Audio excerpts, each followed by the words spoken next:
came to me and she told me, I need to let you see this screen. She showed me the glucometer. She saw the word high flash on the screen, and that's what she assumed was the result that she had. She's like, I just feel like my blood sugar is really high. So she's like, I don't feel good. I know my body. And so there wasn't really any suspicion that it would be low. And so when this error message comes up, it kind of confirmed that. So we rechecked her blood sugar, and the same thing popped up. So I covered her with some insulin, and I called the physician. And by the time I got her back in bed, she became like non-responsive. Ended up being a rapid response and requiring a transfer of the patient to the intensive care unit. The nurse had misread the glucometer and called the physician, asked for insulin on multiple occasions, and the patient had a severe hypoglycemic event and had to go to the ICU before it was caught. During the rapid response, we checked the glucose twice, I believe, and the same thing kept popping up, the screen that said glucose greater than 600. The next day is when I received the call that the whole time her blood sugar was actually critically low. Shortly after this particular incident, another nurse made the same error where the machine it was an actual low value, but the machine read off this alert saying for a high, do X, Y, and Z. It never came to mind that the glucometer was incorrect. It was probably the worst experience I've ever had in my professional career.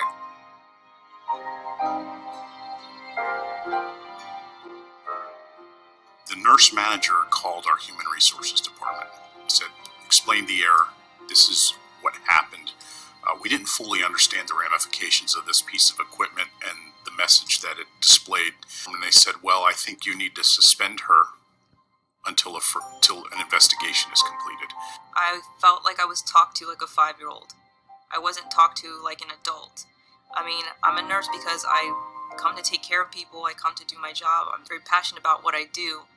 And for a long time, it really shook me. Like when I came to work, I was scared to like take care of patients, and I was really apprehensive about everything I was doing. I wasn't really confident anymore. It really shook me to the core. I questioned it with my boss, and she had the suggestion to invite some of the staff from the Human Factors Engineering Department in MI2 to come over and help us at least evaluate the process. I got a call from the chief nursing officer at one of our hospitals saying that they had a case. There was a design issue that might have contributed to the case, and they wanted us to take a closer look at it from a human factors engineering, safety engineering standpoint.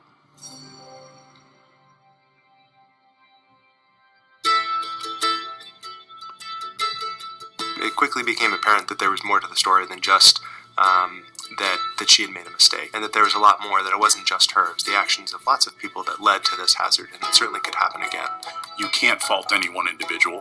That's a process problem that needed to be addressed, and the more we thought about it, the more we decided that we needed to fix the process. The concept of high reliability, the concept of systems problems versus people problems, the concepts involved in human factors engineering, they become very familiar to us, those of us who are talking about them all the time.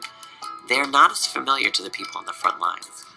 Our job is to be able to share that in an effective way, one in which they can actually use the tools and change outcomes. The leadership, when they saw our analysis of the case, they supported the fact that Annie should not have been disciplined, and they reversed the discipline.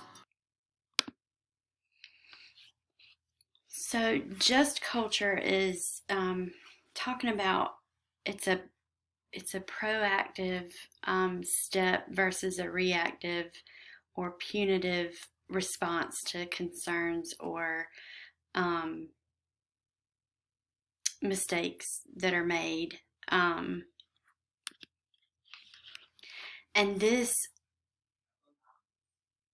it all talks about leadership throughout all of the research. All of this starts with leadership.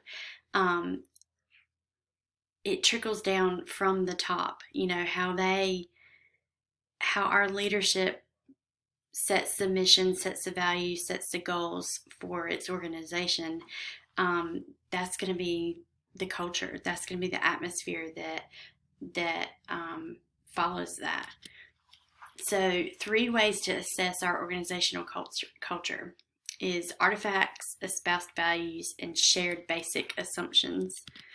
Artifacts, they're the easiest to identify and change. It's the way people dress. it's the equipment they use, and policies, procedures, and protocols. So when I thought about this, I thought about, okay, the way people dress, like, we have nice uniforms, we look good. You look good, you feel good, you have more pride, you take more pride in your organization.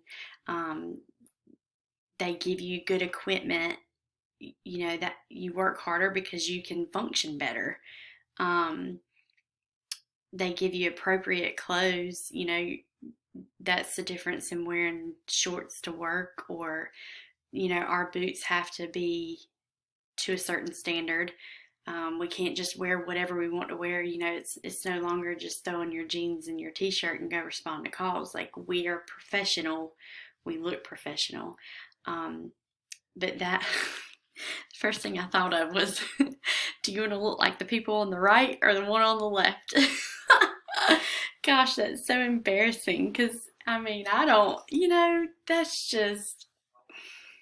that's how some people view us, that we're just the rednecks that just jump on the ambulance and take people to the hospital. But no, we are professionals. We wear a uniform, we look good, and we take a lot of pride in our agency. The espoused values, that espoused means to adopt or support. So that's found in the organization's mission, values, or mission, vision, and value statements. It's echoed in training sessions. You'll see it on posters all over the walls, on memos, just everywhere. It's repetition. They want you to see it, hear it, and it be ingrained. They're integrating it into you. So that's things like, you'll see posters on teamwork, integrity, accountability, safety, and whatnot. So as soon as I read that, that made me think of Johnston County, and I pulled this off of our website. It clearly states our goals, to provide excellent care and quality service, and our core values are printed right on there: pride, honor, and integrity. So our organization has taken the steps to establish our culture. Shared basic assumptions, they're unspoken embedded beliefs and behaviors that reveal themselves in everyday activities. These are the ones that are hard to pin down and change. Basic assumption is how situations or problems within the organization are treated after repetition. Those are going to be your rules, your policies, what your procedures are based off of. And all of these, the basic assumptions, the artifacts, all of these are built on one another, and they're measured in the morale. They're measured in the atmosphere. How does your team interact with each other? Do they enjoy coming to work? Do people seek participation within your group? Like, are people wanting to work for Johnston County? Are they wanting to volunteer for your agency? Are your primary values recognized within the organization's vision or mission? And bottom line is, you can feel the morale. And I think, in the back of my head, I have an example of certain agencies that the morale is just different. You can feel it. There's no core values. There's nothing that is upheld. Leadership doesn't practice, positivity and understanding and encouragement to do better. I think we all, have one of those places or a job that we've had in the past that is similar. So, doing this project,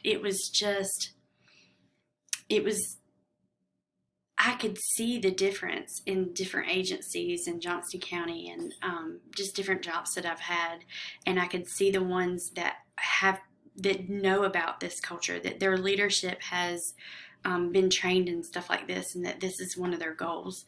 And you have organizations that, you know, clearly state out their mission and their core values, but then you have some that, you know, the gossip and rumors are rampant. It's an us versus them mentality. There's a double standard for leadership. So there's a lot of inconsistency. So, and you can see, you know, those places will quickly go downhill. But, you know, it's undeniable that Johnston County has thrived. And that they're doing big things. So this whole research project was just, it was just super interesting to me.